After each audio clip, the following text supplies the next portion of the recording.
derruba muralhas, histórias, mentiras, pra me encontrar. Traz luz para as sombras, sala montanhas, pra me encontrar. Derruba muralhas, histórias, mentiras, pra me encontrar. Traz luz para as sombras, sala montanhas, pra me encontrar. Derruba muralhas, histórias, mentiras, pra me encontrar. Traz luz para as sombras, sala montanhas, pra me encontrar. Derruba muralhas, histórias, mentiras, pra me encontrar.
Boa noite, amados, graça e paz.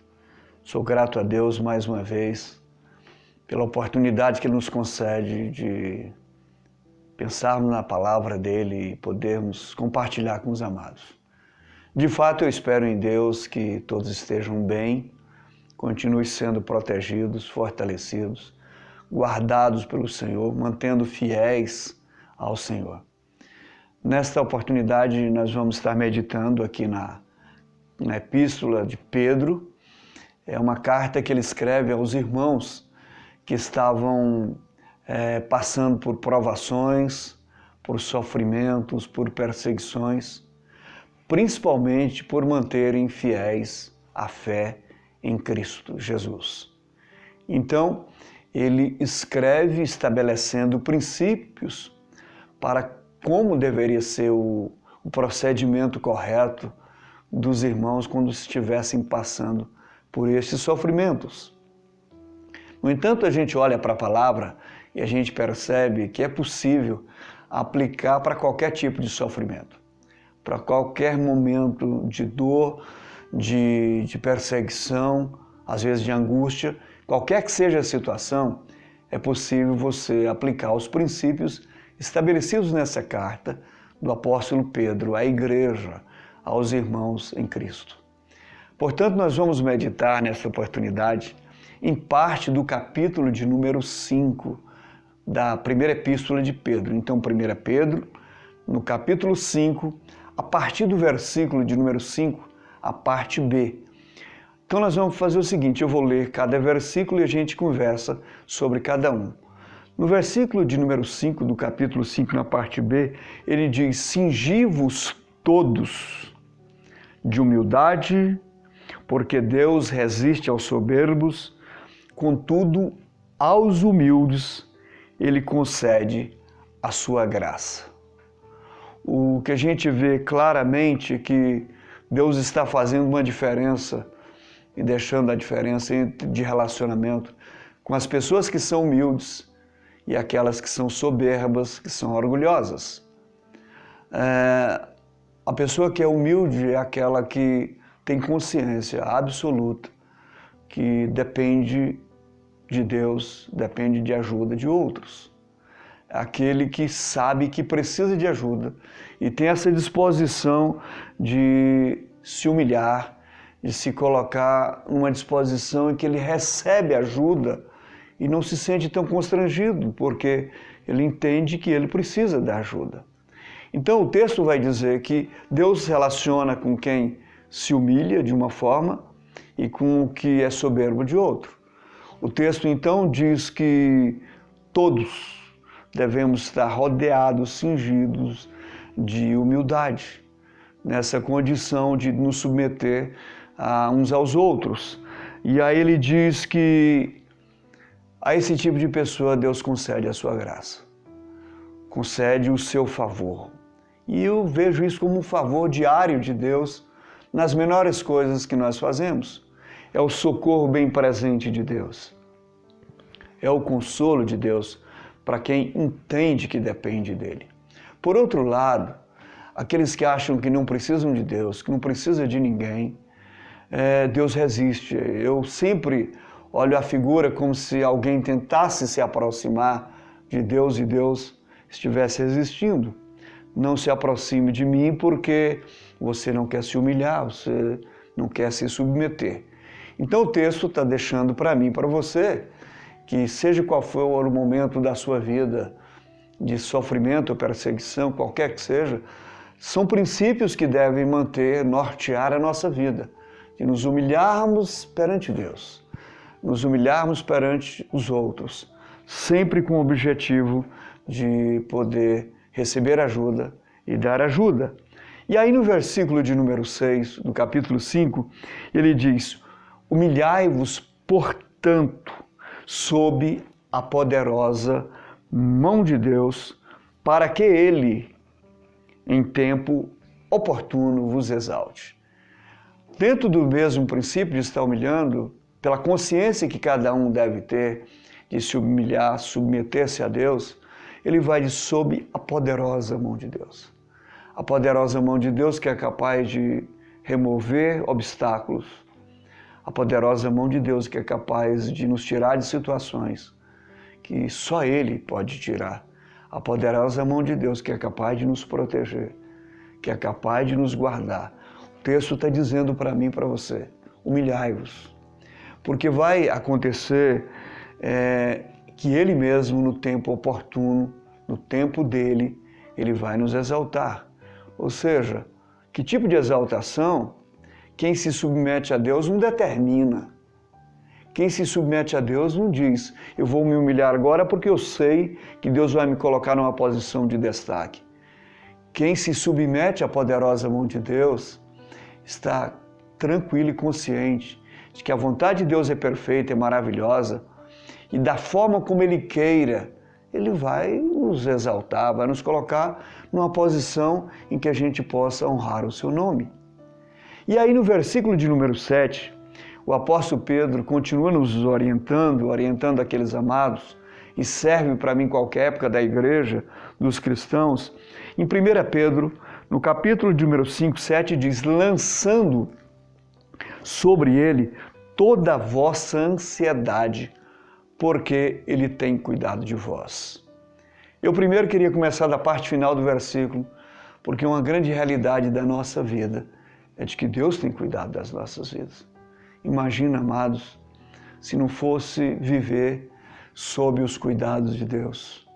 Imagina enfrentarmos o dia a dia da nossa vida dentro de uma aparente normalidade sem os cuidados de Deus. Agora, acrescente a isto a gente enfrentar os problemas da vida quando vem as lutas, as dificuldades, esse momento em que nós estamos vivendo sem os cuidados de Deus. E a orientação do apóstolo Pedro, que é a orientação divina, que é a orientação da palavra de Deus, que diz que a gente tem que lançar sobre Ele, lançar sobre Cristo todos os nossos fardos, os nossos medos, as nossas ansiedades, porque Ele tem poder suficiente para nos proteger, para nos guardar.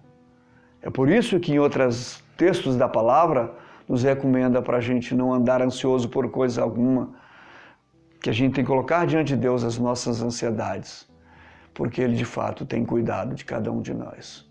Então, os princípios estabelecidos aqui na palavra são princípios de humildade, de nos submetermos a Deus, mas de termos atitudes de confiar em Deus, porque Cristo é suficientemente poderoso para cuidar de cada um de nós. Então lance sobre Ele, sem medo nenhum, e com certeza Ele sempre nos dará a melhor proteção, o melhor cuidado, segundo a sua boa vontade, conforme nós já dissemos. E no versículo de número 8 desse mesmo capítulo, ele diz: sede sóbrios e vigilantes, estejam atentos. E aí, o texto diz que o diabo, vosso adversário, anda ao derredor como um leão, que ruge procurando alguém para devorar. Esses dias refletindo, e eu até gravei alguma coisa para a igreja, a grande realidade é o seguinte: a luta nós temos todos os dias, tem problemas maiores ou menores, e o problema que nós estamos vivendo agora, por exemplo, dessa pandemia, há uma expectativa de que ele vai passar, mas tem uma luta que é permanente, é a luta espiritual, a batalha espiritual. E não tem como a gente enfrentar a batalha espiritual com as nossas próprias forças. É impossível. Como que alguém pode enfrentar naturalmente algo que é sobrenatural?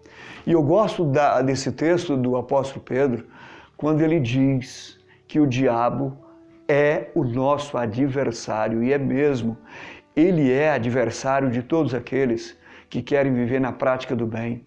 Ele é adversário de todos aqueles que querem viver em obediência e temor ao Senhor. Ele é adversário de todos que vivem assim. Então, ele é o nosso adversário.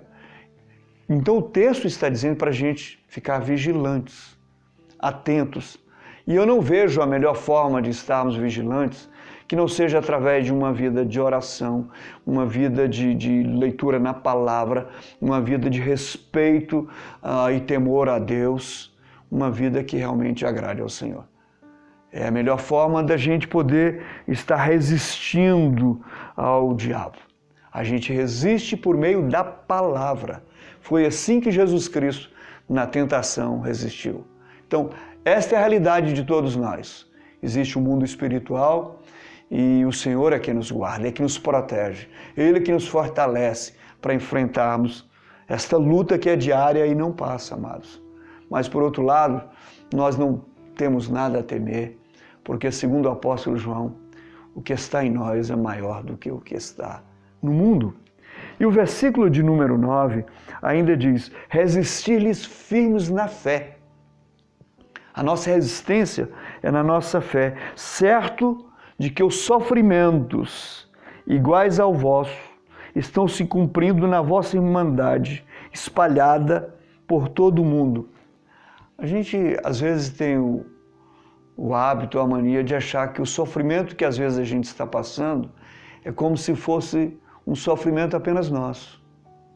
O texto está nos chamando a atenção de que nenhum de nós estamos sofrendo isoladamente, tão sozinho. Tem muitos outros. Sempre tem alguém que às vezes está sofrendo mais do que você, sofrendo mais do que a mim mesmo. Então o texto está dizendo para a gente resistir o inimigo da nossa alma, firmes na fé, crendo que todas as lutas que nós estamos passando, outros estão passando igualmente a luta que você está passando, ou até pior. Mas acima de tudo, nós enfrentamos os nossos problemas, as nossas lutas diárias, na força do Senhor. É o Senhor quem nos fortalece. Mais uma vez, nós dissemos isso, estamos reafirmando essa verdade. E o apóstolo Pedro, então, chama a atenção que são princípios estabelecidos para a gente ter esse relacionamento correto diante das nossas lutas, dos nossos problemas. E o versículo de número 10, ele vai e diz: ora, o Deus de toda a graça, que em Cristo vos chamou à sua eterna glória, depois de ter sofrido um pouco, Ele mesmo vos há de aperfeiçoar, firmar, fortificar e fundamentar. O que o texto está dizendo? Que é o próprio Deus que nos concede a vitória, a força suficiente para toda ocasião, para todas as nossas necessidades. E é uma palavra maravilhosa aqui para mim e para você. Ele diz que Deus tem cuidado das nossas vidas e que Ele mesmo está cuidando de você, está cuidando de mim, e diz que Ele vai aperfeiçoar. Ou seja, através de Cristo Jesus, só Ele vai nos tornar seres humanos melhores. Esse aperfeiçoamento é para a gente viver uma vida digna do Evangelho, para a gente se tornar, de fato, nas nossas ações, cada vez mais parecido com Cristo. Ele mesmo que vai nos aperfeiçoar. O texto ainda diz que Ele mesmo vai nos firmar. Só Cristo pode nos dar a verdadeira estabilidade para a gente enfrentar e não se sentir tão frágil. Ele mesmo que há de nos firmar. E o texto continua dizendo que vai nos fortificar. Ou seja, só Ele é quem vai nos fortalecer. E ainda o texto vai nos chama a atenção que Ele vai fundamentar. Ou seja, é Ele que vai estabelecer os alicerces, a nossa base para enfrentarmos os problemas do dia a dia. E no último versículo, que é o de número 11, ele diz: a Ele seja o domínio pelos séculos dos séculos. Amém. Diante dessa palavra, amados, é impossível saber o que você está passando. É impossível porque ninguém tem o verdadeiro conhecimento da interioridade dos outros. Mas eu posso te garantir uma coisa: Deus sabe. Deus te conhece e conhece bem. E a palavra dele para mim e para você nesta noite é que esse Deus que sabe de todas as coisas, Ele tem cuidado de nós. Ele tem cuidado da sua vida, da sua família. E esse mesmo Deus está dizendo para mim e para você: você não precisa ter medo, você não precisa andar angustiado. Lance sobre Ele. Lance sobre Ele todas as vossas ansiedades. Mas não esqueça de andar com uma vida vigilante. Porque a batalha espiritual existe, mas não é para a gente ter medo. Até porque nós temos o Senhor que está conosco. E é Ele que realmente que nos protege, que nos fortalece. E nós enfrentamos as lutas, o inimigo, resistindo firmes na fé, uma fé centrada em Cristo Jesus, que venceu a morte, os principados, triunfou sobre eles ali na cruz do Calvário, para dar devida vitória para a sua vida, para a minha vida. Nessa palavra que de ânimo para mim e para você louvar o Senhor, bendizer o Senhor, eu quero fazer uma oração pela sua vida. Eu quero orar para que Deus traga essa consciência em você, essa alegria de que Ele tem cuidado e você não está só. Pode ser que em determinados momentos você tenha sentido só, mas Deus é o Deus presente e Ele vai te abençoar e te guardar. Vamos orar, amados. É a Ele que nós buscamos, é nele que nós confiamos. Oremos todos. Senhor, nós te damos graças pela bondade e a misericórdia do Senhor. Te damos graças pelo amor do Senhor por pessoas iguais a nós, que nós não somos merecedores de tanto amor. Esses pecadores que não sabem nem viver com a verdadeira confiança no Senhor. Mas o Senhor tem nos fortalecido, Deus. Eu quero pedir por esse amado, por essa amada, que às vezes está aflito nesse momento, ó Deus, que ele possa entender que depender do Senhor é a melhor solução para a vida. Porque quem depende do Senhor, quem se humilha perante a poderosa mão do Senhor, o Senhor é quem nos guarda e nos protege. E o Senhor é que há de nos fortalecer. Eu quero pedir que nesse momento, Deus, traga contentamento ao coração. Traga essa esperança de dias melhores e que nos transforme em seres humanos melhores. Depois de tudo isso, enquanto isso acontecer, em todo o tempo, Em nome de Jesus, que assim nós oramos agradecidos. Amém. Deus te abençoe, Deus te guarde, te dê mais uma semana de bênção e de vitória. Em nome de Jesus. Amém.